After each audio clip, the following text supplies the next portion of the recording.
ఇక మెట్రో రద్దీకి అనుగుణంగా కొత్త కోచ్లు కొనండి. సో హైదరాబాద్ మెట్రో రోజు రోజుకు రద్దీగా మారుతున్న విషయం తెలుస్తూనే ఉంది. సో ప్రయాణికుల రద్దీకి తగ్గట్టుగానే అదనపు బోగిలను కూడా జత చేయాలి అంటూ కూడా ప్రభుత్వం తరపున సీఎం రేవంత్ రెడ్డి స్పష్టం చేశారు. ఇక వాటిని కొనుగోలు చేసేందుకు కూడా చర్యలు తీసుకోవాలి అని ఆదేశించారు. ఇంకా హైదరాబాద్ మెట్రో రైల్ లిమిటెడ్ పై సీఎం సమీక్ష నిర్వహించారు. ఈ సమీక్షలో భాగంగానే అధికారులకు పలు సూచనలు కూడా చేసినట్టు తెలుస్తుంది. ఇక విద్యా నైపుణ్య క్రీడా అభివృద్ధి లక్ష్యం 19 నుంచి ముఖ్యమంత్రి రేవంత్ రెడ్డి విదేశీ పర్యటన చేయనున్నారు. లండన్, అమెరికాలోని ప్రముఖ విశ్వవిద్యాలయాలతో చర్చలు కూడా జరపనున్నారు. ఇక వార్దా వెయిన్ గంగా సంగమ ప్రాంతమే ఉత్తమం. ఇక తమిడిహేటు నుంచి గ్రావిటీ ద్వారా నీటిని మళ్లించడానికి వార్దా అలాగే వెయిన్ గంగా నదులు కలిసే ప్రాంతమే అత్యంత అనువైనది అంటూ కూడా సమగ్ర ప్రాజెక్ట్ నివేదిక పేర్కొంటోంది. సో ఇక్కడ 150 మీటర్ల పూర్తి స్థాయి నీటి మట్టంతో 6.515 కిలోమీటర్ల పొడవుతో బ్యారేజీ నిర్మించడం వల్ల గేట్ల నిర్వహణ సులభంగా ఉంటుంది అంటూ కూడా స్పష్టంగా తెలుస్తుంది. ఇక వన్య మృగ సంరక్షణ ప్రాంతంలో ఎలాంటి ముప్పు ఉండదు అంటూ కూడా స్పష్టంగా తెలుస్తుంది. ఇంకా మొత్తం ముప్పు ఏదైతే ఉందో 68% నది గర్భంలోనే ఉంటుంది అంటూ కూడా ఈ రిపోర్ట్ వెల్లడించింది. ఇక చందమామపై గూడు కడదాం రండి. సో రోదసి రంగంలో ద్వైపాక్షిక సహకారాన్ని మరింత బలోపేతం చేసుకునే దిశగా అమెరికా అంతరిక్ష సంస్థ నాసా అడుగులు వేస్తుంది. ఇక భారత్ భాగస్వామ్యాన్ని కూడా కోరింది. ఈ క్రమంలో చందమామ దక్షిణ ధ్రువం వద్ద తలపెట్టిన తొలి ఆవాస ప్రాజెక్టులో చేతులు కలపాలి అంటూ కూడా ఆహ్వానం వచ్చింది భారత్కు. ఇక వ్యోమగాములు నివసించడానికి, పని చేసుకోవడానికి, పరిశోధనలు సాగించడానికి ఒక శాశ్వత ఆవాసాన్ని నిర్మించాలి అన్నది దీని ముఖ్య ఉద్దేశంగా స్పష్టంగా తెలుస్తుంది. ఇక దీని ద్వారా మరిన్ని శాస్త్రీయ పరిశోధనలు సాగించి భవిష్యత్తులో సుదూర అంతరిక్ష యాత్రలకు సన్నాహాలు చేయాలి అంటూ కూడా నాసా తలపిస్తుంది. ఇక కోకాపేటలో ట్రంప్ టవర్స్ ప్రారంభం కానున్నాయి. దక్షిణాదిలోనే అత్యంత ఎత్తైన 65 అంతస్తుల్లో నిర్మాణం. సో అందులో ఒక పెంట్ హౌస్ ఖరీదే 62 కోట్లు.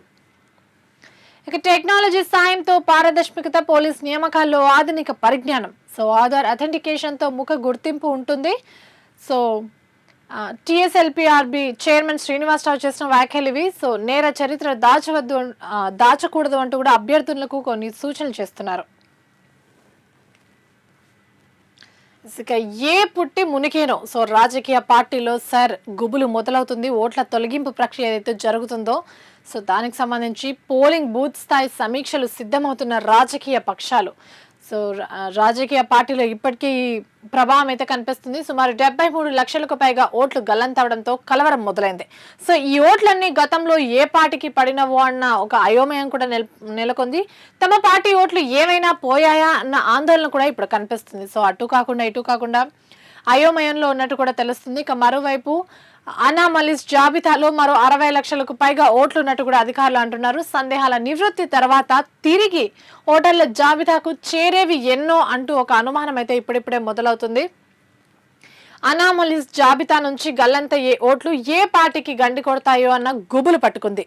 సో అసెంబ్లీ నియోజకవర్గాల వారీగా లెక్కల్లో మునిగిపోయిన నేతలు, కాంగ్రెస్ ఎమ్మెల్యేలున్న స్థానాల్లో ఎక్కువ తక్కువ సంఖ్యలో గల్లంతు. సీఎం రేవంత్ రెడ్డి నియోజకవర్గంలో కూడా భారీ స్థాయిలో ఓటర్లు మాయమైనట్టు కూడా స్పష్టంగా తెలుస్తుంది. ఇక ప్రస్తుతం రాష్ట్రంలో ఓటర్ల సంఖ్యని ఇక్కడ చూసుకుంటే 2,64,87,214. సో 17వ ముసాయిదా ఓటర్ల జాబితా ప్రచురణ కూడా జరుగుతుంది. ఇక 73,39,234 మంది ఓటర్ల పేర్లు ఇప్పటికే తొలగించబడ్డాయి. సో ఎన్యుమరేషన్ ఫారాలు ఇవ్వకపోవడమే వీటికి ప్రధాన కారణంగా తెలుస్తుంది. ఇక అమెరికాలో అదానీలపై కేసు కొట్టివేత. అదానీ గ్రూప్ చైర్మన్ గౌతమ్ అదానీ అలాగే ఆయన అల్లుడు సాగర్ అదానీపై అమెరికాలో నమోదైన క్రిమినల్ సెక్యూరిటీస్ ఫ్రాడ్ కేసును అక్కడ ఫెడరల్ కోర్టు విచారణ జరగకుండానే కొట్టేసింది.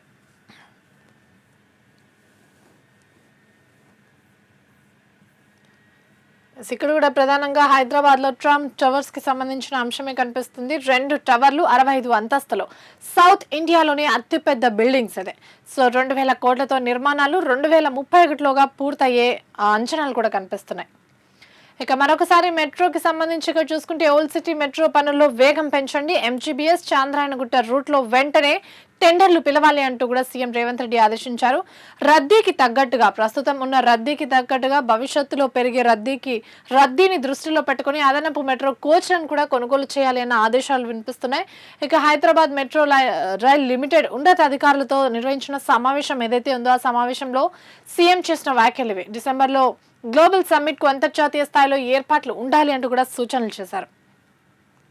ఇక యంగ్ ఇండియా స్కూళ్లతో ప్రపంచ స్థాయి విద్య, సామాజిక ఆర్థిక అసమానతలను చెరిపేయడమే ప్రభుత్వ లక్ష్యం. సో పేద పిల్లల కలలు చిరునామాగా శరవేగంగా నిర్మాణం, ప్రతి నియోజకవర్గంలో అత్యాధునిక వసతులతో ఏర్పాటు చేస్తున్నాము అంటూ కూడా ట్వీట్ చేశారు.